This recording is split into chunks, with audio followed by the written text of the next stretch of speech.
क्या नाम है सर आपका? मैं प्रवीण उपाध्याय सर्वधर्म सेवा समिति का संस्थापक सचिव हूँ।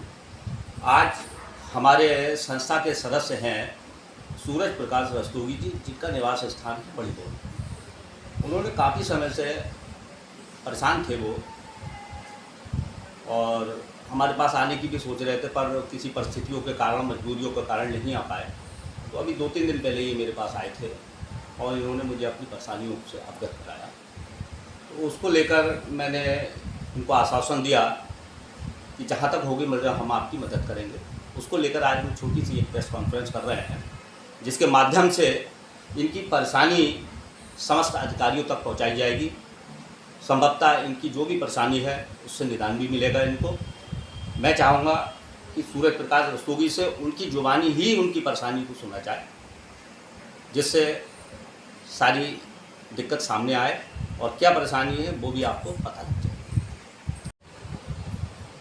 क्या नाम है आपका? मेरा नाम सूरज प्रकाश रस्तोगी। कहाँ रहते हैं आप? बड़ी बमनपुरी, बरेली। थाना कौन सा लगता है आपका? थाना कोतवाली, कोतवाली। चौकी बिहारीपुर हाँ, का मैं निवासी थाना।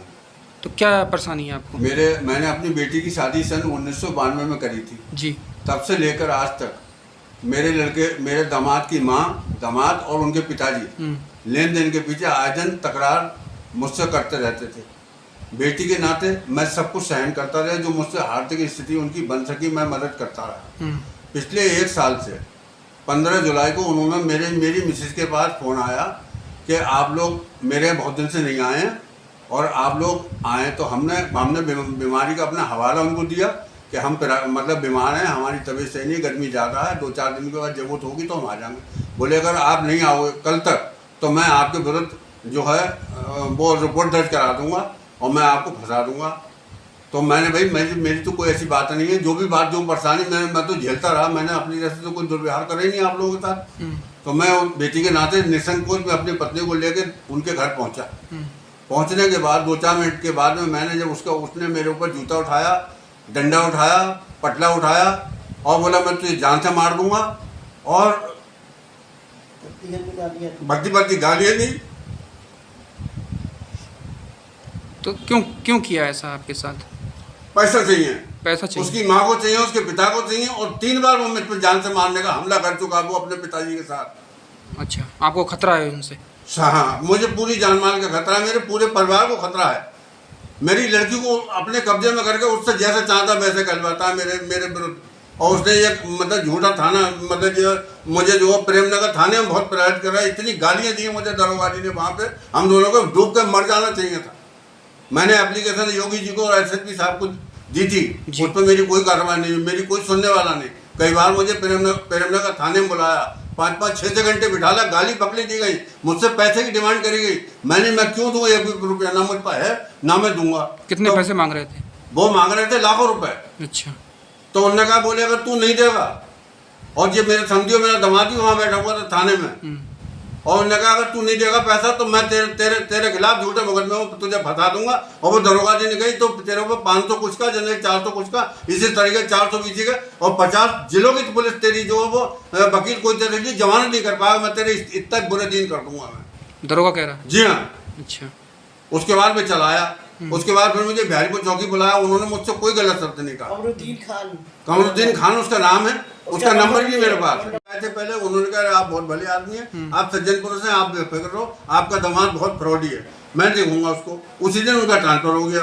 फिर उसके बाद वो दूसरा कोई स्टाफ आ गया। तो मेरे पास सूचना आई, कमरुद्दीन भी आए थे मेरे घर पे इंक्वायरी करने। अरे जब उन्होंने मुझे देखा तो बोले आप तो अंकल जी बहुत ही भले आदमी हैं, मैं अभी उसके पेश करता हूँ जाके।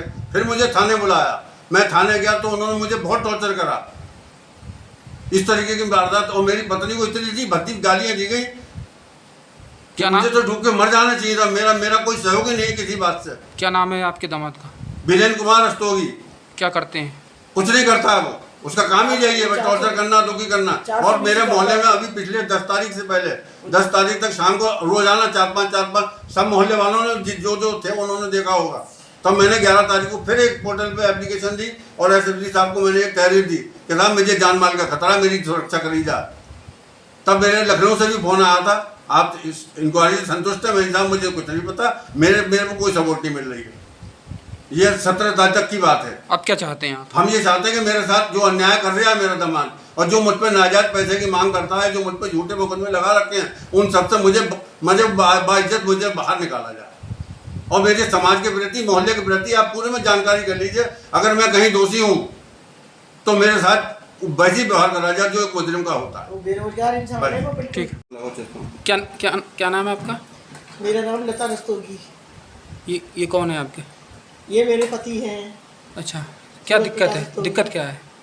दिक्कत ये है कि 30 साल पहले हमने लड़की की शादी की थी 1992 में। तो लड़की को दामाद जो है और उसकी माँ और उसके पिताजी बहुत परेशान करते हैं, सब मिलके आए दिन तरह तरह से पैसे की मांग करते रहते हैं। अच्छा। कभी लड़की की बीमारी का बहाना रखते हैं, कभी अपने घर में कोई परेशानी का बहाना, कभी कोई परेशानी का बहाना, कुछ ना कुछ रखते। जब आपने शादी की थी तो उनको क्या मतलब दिया नहीं था? क्या दया? नहीं, उनको शादी में हमने जैसे शादी करी जाती है, अच्छी शादी करी थी लड़की की। उस समय दहेज दिया था, जो सब अच्छा किया था, बहुत अच्छी शादी की थी। समय के हिसाब से बहुत अच्छी शादी करी थी। मगर वो अभी हमेशा उसका कभी आज तक पेट नहीं भरा है। 30 साल हो गए उसकी शादी में, 31वीं साल चल रही है, मगर उसका पेट आज तक नहीं भरा है। इतना नालायक इंसान है वो, पक्का फ्रॉडी है, कोई कारोबार नहीं है उसका। वो भी कह रहे जो उन्होंने कही थी कि और इतनी गंदी गंदी गालियाँ दी उसने, इतनी गंदी गालियाँ दी मुझसे, यहाँ तक कि बोले तेरे पिता से तेरे गलत संबंध थे। इतना गंदा इंसान शायद ही आपने कहीं सुना होगा जी। बहुत उसने मुझसे खुल के कहा कि तू रंडी है, तू रंडी है। और इनसे कहा कि तुम जा रेल की पटरी पे लेट जाके और मैं तेरा दसमा खाने आऊँगा। ऐसे ही वो बोला था, इसमें एक कुछ भी झूठ नहीं है। तो आप क्या चाहती हो? अब मैं ये चाहती हूँ कि उसने जो झूठे मुकदमे में बेवजह फंसाया है उससे निकाला जाए, और उसने इतने जुर्म किए हैं उसकी उसको सजा मिले।